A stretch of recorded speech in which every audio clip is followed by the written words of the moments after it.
Let me tell you how to spot the difference between the spirit of intimidation and the spirit of provocation. The spirit of imitation is, let's say you're walking down the block. It could be your block, it could be down a park, it could be down a different neighborhood or whatever. And somewhere down the line on this walk, even if you look to your left, you know how the energy vampires and people just glitching and spawning out of nowhere and disappearing. Well, when it comes to the spirit of imitation, you're going to see a whole bunch of group of people, right? Especially for men and women, right? Men, you're going to see a whole bunch of men together, right? And they might do the walk that they're doing, definitely going to be doing this together, ha, ha, ha, ha.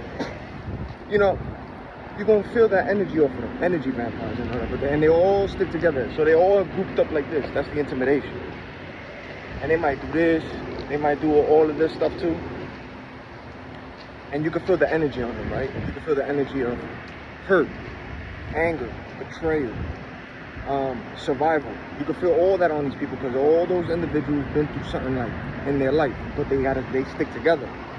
So when it's always going to be a group of people, you know what I'm saying, doing that little walking, but they always going to do these things because the spirits get bothered, but they always together. That's the spirit of imitation. Or sometimes you might be walking somewhere and a cop pulls up next to you, a cop car, a cop wagon, and a whole group of cars. Cop cars come out, police officers start walking like that, looking at you like that. Some, if their spirit is just to intimidate you. Or let's say you're sitting at a park somewhere in the park, and you're just minding your business. All of a sudden, here comes a group of people, and they're looking at you, and they walking this walk, and then they just want to be around you and be all loud, taking pictures, smoking around you, and doing crazy things around you, looking at you just to get a reaction. But what they're trying to do is intimidate you. Trying to put this fear, like, oh, there's a group of people, like, I should just move away, walk away. Like, that's the intimidation. That's intimidation. And they're always in packs. And you're going to see this everywhere you walk. Always going to be a group. Just like you, ladies. As you walk in, there's going to be a group of women together. Always together. Looking at you or having to walk however they walk. But that energy that they have on them, the spirit is latched on to them, using them, in them. You heard huh? They got that spirit and the energy that's on them is they hurt, betrayed, they going through things, they in survival mode too. Like, that's what you're getting out of this groups. But they're going to be around you, or they just might walk past you, even on the walk. But there's always going to be a group of them just looking at you. Always heard the horn for confirmation. Always stay in prayer though. As you're walking throughout your day, always stay in prayer every day, 24/7. Don't stop. Protect yourself. God sees it too. God sees. God sees it.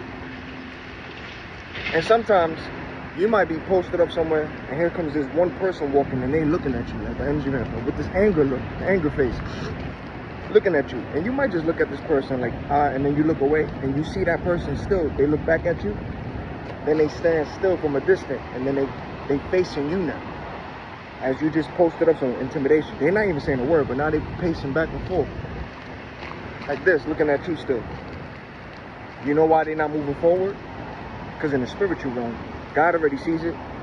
There's angels around you. Angels. And also you praying in your mind too. Binding, rebuking, dismantling. The spirit that you know that's latched on to those individuals too. You binding those spirits. Blocking it. Protecting yourself. But relying on God too at the same time. That's why they just look at you from a distance. But they're trying to intimidate you.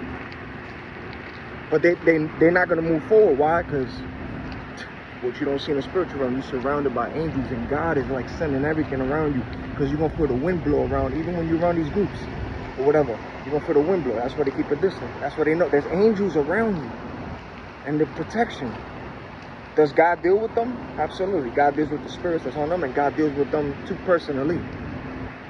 The spirit of provocation is the ones that they need a reaction. So let's say you just walking, and somebody knows and they see you, but they don't want to move out the way. And even if you try to move out the way, they might slightly go into your way on purpose, just so y'all could bump shoulders. Shoulder to touch. You know what I'm saying? And just so if you say something, they just want that reaction. It's a provoking spirit to react. What would you say? Like, they need a reaction. Or let's say you're waiting on a long line, don't matter what kind of line it is, for shopping or something, and here comes somebody who tries to cut not only in front of you, but in front of people. And they know they skipping it. And they skipping and they standing in the front, and they know what they just did. And they want a reaction to whoever's going to respond to it. They need a reaction. That's a provoking spirit. Because you got people out here who, if they got a bad day, they want somebody else to have a bad day with them too. Like, nah, my day's bad, my day's not going well. Somebody, nah, if they're happy, nah, I'm gonna be around that just to try to make them feel how I'm feeling. There's people like that. You heard that bang? See? Same thing with relationships too. If you in the wrong relationship with somebody and they draining your energy too, provoking spirit is gonna use them. Now you, confirmation. Now you wondering why you arguing with this person, why this person is trying to start something with you in the relationship, especially when it's the wrong one that you with, not the right person. Because the right person ain't gonna stress you out. They're gonna give you peace. They're not gonna drain you and give you all these problems and all this stuff. But the spirit, if you in the wrong one, oh, those spirits is gonna manifest in that. They're gonna fight. And the fights be so small, but they need a reaction to provoke you. It's something so small in the relationship. So pay attention. There's a difference between the spirit of intimidation and provocation. How to spot them. The provocation ones are the ones that need a reaction. So they're gonna like do a little bump. They are gonna try to talk around you or try to get loud around you or say things and looking at you. Even the ones, whoever you close to, that you gotta cut out. They'll text you with certain things to try to get something out of you so you can respond back. Those are provocation. Imitating spirits don't do that. They be clicked up together in groups, and they just do things around you, look at you, and they just be on that little walk and intimidation, confirmation. Know the difference between the two. Always stay in prayer, because God got you. Confirmation. God don't play. God sees it.